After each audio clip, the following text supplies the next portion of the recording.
नमस्कार दोस्तों, OCN network में आपका स्वागत है।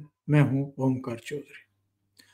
आपने कभी गंभीरता से सोचा है, हरियाणा का चुनाव अगर भारतीय जनता पार्टी ना जीत पाती और कांग्रेस की वहां सरकार बन जाती और दिल्ली का चुनाव भी भारतीय जनता पार्टी के बजाय अगर अरविंद केजरीवाल और उनकी पार्टी ही जीत लेती, तो आज जो हम हाल देख रहे हैं, पंजाब और हरियाणा के शंभू बॉर्डर पर, खनौरी बॉर्डर पर, यहाँ तक के डबवाली पर भी इन्होंने एक प्रयास किया था शुरू में।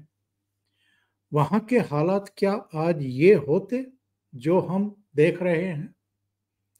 जो प्रेशर बना है हरियाणा में भारतीय जनता पार्टी की जीत का, दिल्ली में भारतीय जनता पार्टी की जीत का, और मैं कहूँगा कि महाराष्ट्र में भी बीजेपी की जीत का, ये जो प्रेशर बना है, इसकी वजह से ही बदले हुए हालात और जो मैसेजिंग होती है इन चुनाव नतीजों की, इसके चलते ही भगवंत मान सरकार को ये जो 13 महीने से बैठे हुए वहां पर भाषणबाजी कर रहे थे, एक नैरेटिव सेट करने की कोशिश कर रहे थे, देश और विदेश में एक गलत मैसेज भेजने की कोशिश कर रहे थे कि जैसे इस देश में तो किसानों की कोई बूझ ही नहीं है, कोई पूछताछ ही नहीं है, उनके तो इश्यूज को जैसे कोई एड्रेस ही करने को तैयार नहीं है,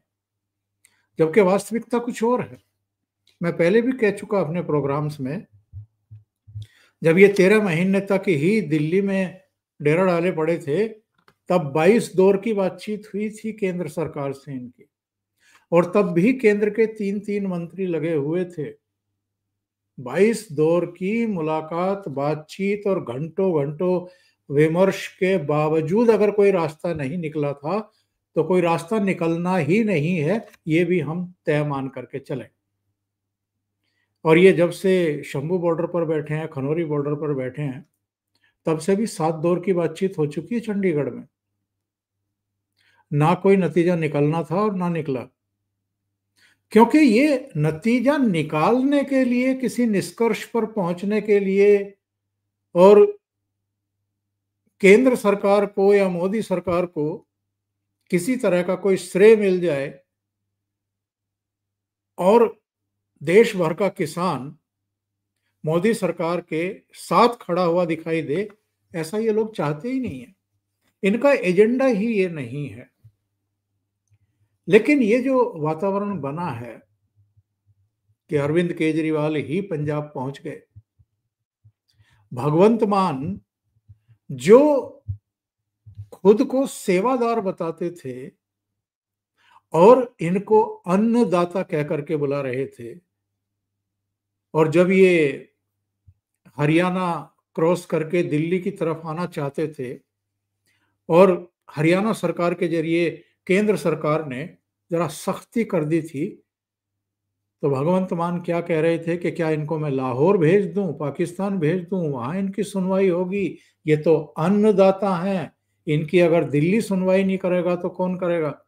और चुनाव जीतने से पहले 2022 में अरविंद केजरीवाल और भगवंत मान के जरा बयान उठा करके देखिए, ये किस किस तरह की बातें कर रहे थे। इनके वीडियो हैं, अभी भी मिल जाएंगे आपको। ये कह रहे थे कि केंद्र अगर नहीं मानता है, अगर एमएसपी की कानूनी गारंटी नहीं देता है, तो फरवरी में तो हमारी सरकार बनने ही वाली है और हम कानूनी गारंटी भी देंगे, एक एक दाना खरीदेंगे और किसानों की पूरी फसल खरीद करके उनको मालामाल करेंगे। जैसा हमेशा इनका रवैया, जैसे ये पंजाब की महिलाओं को भी हर महीने 1,000 रुपए देने की बात कर रहे थे, जो पेंशनधारी महिलाएं हैं उनको भी अलग से 1,000 देने की बात अरविंद केजरीवाल कर रहे थे। उसका वीडियो मिल जाएगा, आपको देख सकते हैं। तो ये जो बदला हुआ माहौल है, इसकी कुछ और वजहें हैं। एक वजह तो ये है कि हरियाणा भारतीय जनता पार्टी जीत गई, महाराष्ट्र जीत गई, दिल्ली जीत गई। लगातार 3 राज्यों में उसकी सरकारें, उसके अपने मुख्यमंत्री बन गए। हरियाणा में अगर भूपेंद्र सिंह हुड्डा मुख्यमंत्री बन जाते और कांग्रेस की सरकार बन जाती तो राहुल गांधी और अरविंद केजरीवाल दोनों मिलकर के जो कुछ करते, उसके बाद जो दिल्ली का माहौल बनना था और पूरे देश से विदेशों को, दुनिया भर को जो मैसेज जाने थे, किसानों पर अत्याचार हो रहा है, लाठीचार्ज हो रहा है, उनको दिल्ली में बैठने नहीं दिया जा रहा है, और रोजाना के ड्रामे इनके आम आदमी पार्टी वालों के होते अगर दिल्ली में इनकी सरकार बन जाती। लेकिन शायद जो होता है अच्छे के लिए होता है। ये लोग आसानी से हरियाणा पार करके दिल्ली पहुंच जाते अगर वहां कांग्रेस की सरकार बन जाती। तो ना कांग्रेस की सरकार बनी, ना ये शंभू बॉर्डर और खनौरी बॉर्डर से आगे बढ़ पाए, ना ये दिल्ली आ पाए, और ना यहाँ जो तमाशा होना था मीडिया चैनल्स पर भी, वो तमाशा भी नहीं हुआ। जो मैं कह रहा था कि कुछ और भी कारण हैं जिनकी वजह से ये प्रेशर बना कि अब इनको यहां से हटाइए। ये प्रेशर बनने की वजह ये है कि लोकसभा चुनाव में जरूर प्रधानमंत्री नरेंद्र मोदी को एक झटका लगा था जब 240 सीटों पर भारतीय जनता पार्टी थम गई थी। यानी पूर्ण बहुमत से 32 सीटों पहले भारतीय जनता पार्टी थम गई थी अकेले दम पर, जो वो 2014 और 2019 में करती आ रही थी। लेकिन उसके बाद क्या हुआ? जम्मू कश्मीर में भी ज्यादा सीटें जीती बीजेपी ने, हरियाणा में सरकार बना ली, महाराष्ट्र में सरकार बना ली, दिल्ली में सरकार बन गई, झारखंड में सीटें बढ़ गई, वोट शेयर बढ़ गया। उत्तर प्रदेश की 10 विधानसभा सीटों के उपचुनाव हुए जिनमें से 8 भारतीय जनता पार्टी ने जीत ली। इसके अलावा और भी कुछ घटनाएं घटी हैं।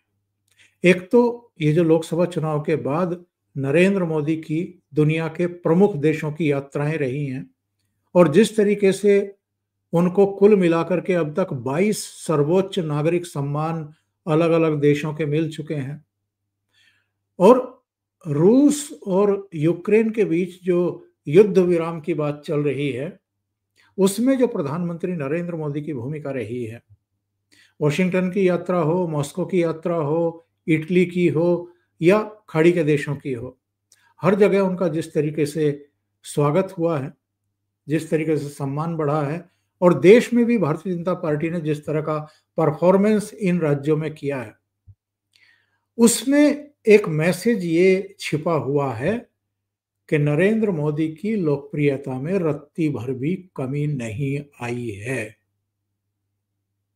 ये नरेंद्र मोदी को रोक भी नहीं पा रहे हैं, आरोप चिपका भी नहीं पा रहे हैं। वो ईमानदार हैं, वो राष्ट्रभक्त हैं, उनके लिए देश सर्वोपरि है, वो वंशवादी नहीं है। इसके अलावा मुख्यमंत्री रहे 13.5 साल, अब 10.5 साल से प्रधानमंत्री हैं, उन पर भ्रष्टाचार का कोई दाग नहीं है, किसी भी तरह का दाग नहीं है। इसके विपरीत जो वंशवादी आधारित पार्टियां हैं उन पर भ्रष्टाचार के आरोप भी हैं, उनके यहाँ छापे भी पड़े हैं, एजेंसियों ने उनको गिरफ्तार भी किया है। और जो वंशवादी नहीं थे यानी अरविंद केजरीवाल और जो राजनीति बदलने के लिए आए थे, उनकी और उनके निकट सहयोगियों की भ्रष्टाचार के गंभीर आरोपों में गिरफ्तारियां भी हुई हैं और ये लोग जेल भी गए हैं। इनका सबका अपना अपना जनाधार खिसकता हुआ दिखाई दे रहा है। कांग्रेस पार्टी हो, शरद पवार की पार्टी हो, उद्धव ठाकरे हो, अरविंद केजरीवाल हो, अलग अलग राज्यों में आप जाएंगे देखेंगे तो इन सब का जनाधार खिसक रहा है। भारतीय जनता पार्टी अगेन लोकसभा चुनाव में हल्का सा झटका मिलने के बावजूद तीसरी बार प्रधानमंत्री बनने के बावजूद फिर से विनिंग ट्रैक पर लौट आई है।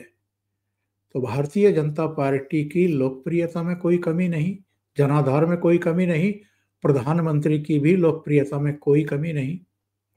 इसलिए अब इन्होंने सोचा कि जो ये चाहते थे दिल्ली में आकर के हंगामा करें और पूरी स्टेज सजाएं, नाटक नौटंकी पूरा करें और दुनिया भर में मोदी सरकार को बदनाम करें और अल्टीमेटली बांग्लादेश जैसा वातावरण बना करके एक आधार तैयार करें कि यहाँ तो कोई लोकतांत्रिक व्यवस्था काम नहीं कर रही है, संसद भी ठीक से काम नहीं कर रही है, न्यायपालिका भी ठीक से काम नहीं कर रही है, मीडिया भी का भी यही हाल है, चुनाव आयोग तो मोदी के इशारों पर काम कर रहा है।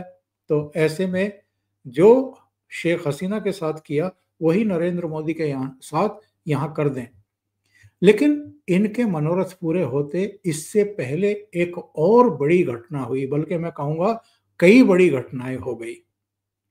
एक तो अमेरिका में जो बाइडेन की विदाई हो गई, कमला हैरिस राष्ट्रपति नहीं बन पाई, चुनाव हार गई।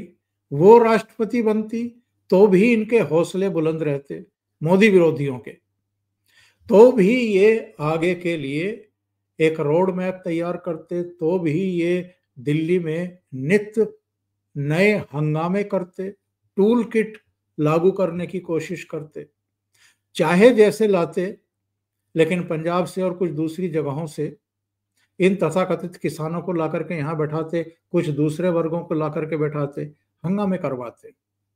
वो सब भी हुआ नहीं। वहां पर डोनाल्ड ट्रंप राष्ट्रपति बन गए और एलन मस्क जैसे उद्योगपति, नंबर 1 उद्योगपति उनके सहयोगी बनकर के आ गए, जो जॉर्ज सोरोस के विरोधी रहे हैं। तो जॉर्ज सोरोस अपने घर में घुस गए।